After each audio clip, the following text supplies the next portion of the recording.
Hello mga bata! Ako nga pala si Ate Keith. Ate Keith ang pangalan ko. Ano nga ulit ang pangalan ko? Tama! At dahil dyan, meron akong inihandang kwentong pambata para sa inyo. Pero bago yun, nakakita na ba kayo ng bundok? Wow! Very good! Ngayon, ang pamagat ng ibabahagi kong kwento ay The Humble Mountain. Nakikita niyo ba ang mga larawang ito? Ito ay isinulat ni Keith Sustento at ni Precious Grace Fimalin at iginuhit naman ni Angel Delgado. At ngayon, makinig ng mabuti sa akin. Noong unang panahon, sa isang malayong lugar, may dalawang bundok na itinatawag na Bundok Bragg at Bundok Humble. Si Bundok Bragg ay palaging nagyayabang tungkol sa kanyang taas at kagandahan, samantalang si Bundok Humble ay nananatiling tahimik, masaya sa kanyang sariling taas at kagandahan. Humble, para sa akin, ang pagpapakita ng tapang at kagandahan natin ay mahalaga para maging masaya, sabi ni Bundok Bragg.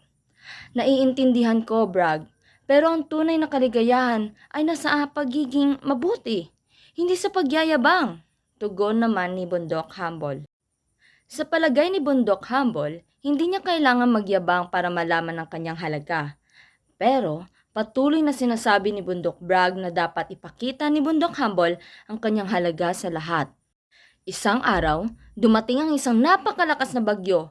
Ang hangin ay sobrang lakas na nabuwal ang mga puno. Haha! Ikaw ay isang bagyo lamang. Walang sino man na makakatalo sa aking lakas, sabi ni Bundok Bragg. Hindi alam ni Bundok Bragg na mas malakas ang bagyo kaysa sa akala niya.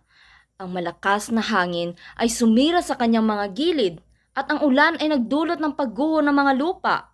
Sa isang iglap, biglang umulan ng malakas, ngunit hindi tumigil sa pagmamalaki si Bundok Bragg. Bragg! Dapat tayong mag-ingat at protektahan ng mga hayop! Ang nag-aalalang sabi ni Bundok Humble. Ngunit, hindi pinansin ni Bundok Bragg ang sinabi ni Bundok Humble. Habang patuloy na nagmamalaki si Bundok Bragg, si Bundok Humble ay nananatiling kalmado at nakatuon sa pagprotekta sa mga hayop. Patuloy ang malakas na ulan at hangin na nagdulot ng pagguho ng malalaking bato at pagbagsak ng mga punong kahoy na naging sanhi ng pagkataranta ni Bundok Bragg. Nakita ni Bundok Humble na tataranta na si Bundok Bragg. Bragg, huminga ka ng malalim. Makakatulong ito sa iyo para kumalma, sabi ni Bundok Humble. Pagkatapos ng bagyo, hindi na gaanong mataas o kahanga-hanga si Bundok Bragg. Samantala, si Bundok Humble naman ay nananatiling matibay at maganda.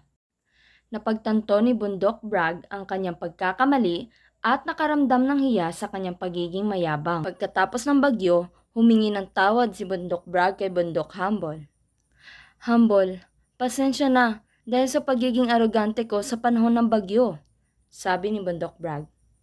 Pinapatawad kita, Bragg, ngunit ang pagiging makasarili ay maaaring maging mapanganib, lalo na sa mga panahong gaya nito, sabi ni Bundok Humble. Salamat, Bundok Humble, sa pagpapatawad mo sa akin sa kabila ng pagiging makasarili ko, sabi ni Bundok Bragg.